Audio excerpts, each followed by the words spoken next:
আপনি কি জানেন একই ট্যাক্স রিটার্ন হলেও আপনি কখন জমা দিবেন তার উপরে ডিপেন্ড করতেছে আপনি কর ছাড় পাবেন অথবা আপনাকে অতিরিক্ত কর গুনতে হবে। যদিও নিয়ম অনুযায়ী এখন কিন্তু সারা বছর ট্যাক্স রিটার্ন জমা দেওয়া যায়।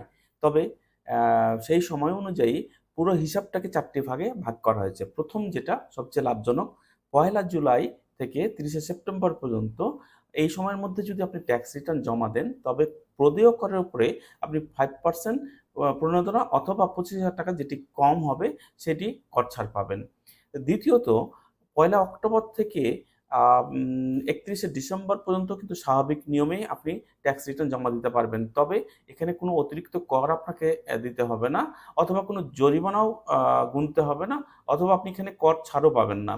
তৃতীয়ত যেটা ১লা জানুয়ারি থেকে ৩১শে মার্চ পর্যন্ত যেটা, সেটা হলো ১ম বিলম্বের সময়।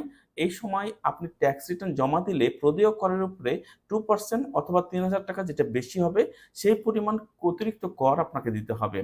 চতুর্থত যেটা ১লা এপ্রিল থেকে ৩০শে জুন, এটা সবচেয়ে ব্যয়বহুল সময়।